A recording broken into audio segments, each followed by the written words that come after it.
spring is almost here, and with spring comes spring rains, hopefully. And as gardeners, we always need to think about ways to slow down that rainfall and preserve our precious precipitation. Now, typically, one way to do this is to look at our downspouts. Typically, our traditional downspouts have metal gutters that lead to some sort of concrete funnel, and it channels that rainfall across our driveway, down the street, and into the river. Now, the problem with this is it never has the opportunity to soak into the landscape. And it also takes along a lot of chemicals from our roof and our driveway into those rivers that it eventually leads to. One of the things that's becoming more popular is rain chains. And this is an alternative, it's a decorative alternative to use than their traditional metal downspout. Here we're going to show you how to make a whimsical rain chain for your home.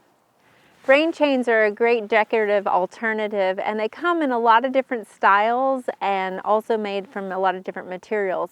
And they can range in price based off of those styles and materials. Today we're going to show you how to make a relatively simple one.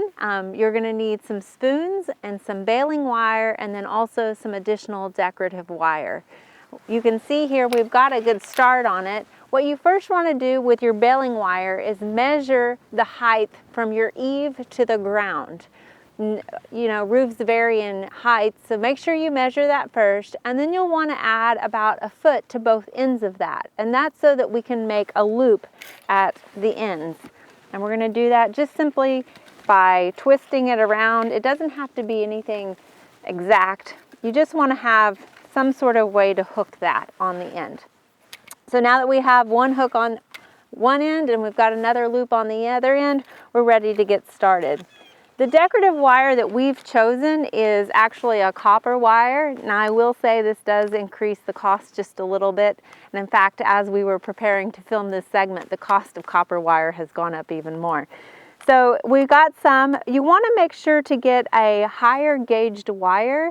The higher the gauge, the thinner the wire is. That seems a little backwards, but the higher the gauge, the thinner the wire, which means it'll be easier to twist. And this is the wire that we're going to use to twist the spoons onto the baling wire, to kind of tie it to the baling wire. The baling wire is what gives us the structural strength of the whole rain chain.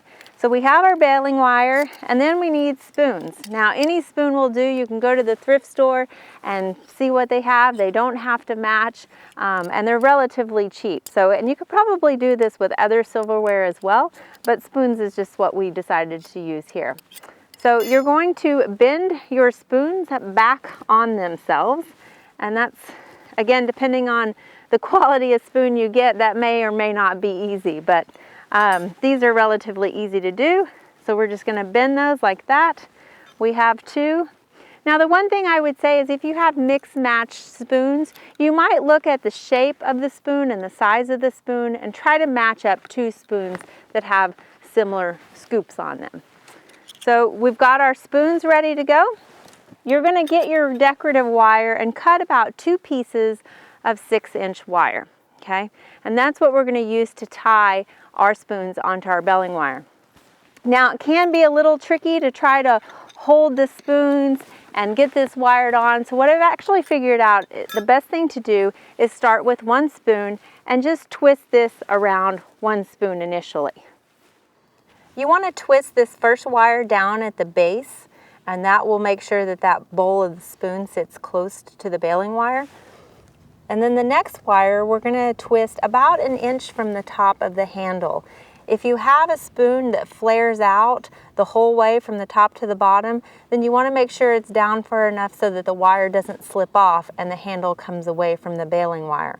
You can see here there's a bit of an indentation on this one, and so that makes an ideal place to tie this around that neck there.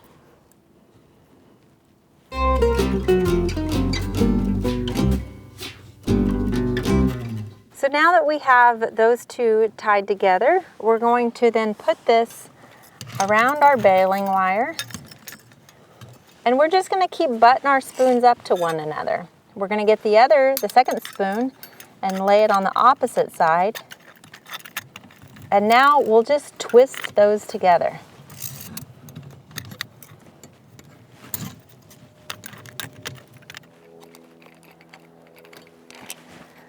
Now the nice thing about copper wire is it still looks elegant no matter how twisted it is and tied up.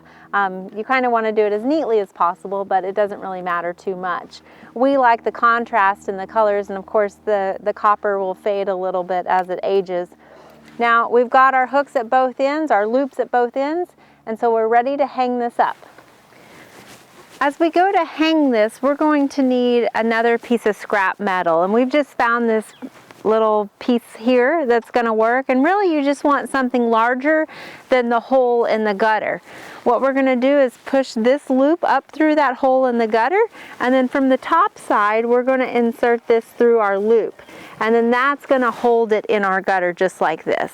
So this will be the top attached to the gutter, and then it'll hang down from there. To help prevent it from swinging so much, this is why we put the loop in the bottom also.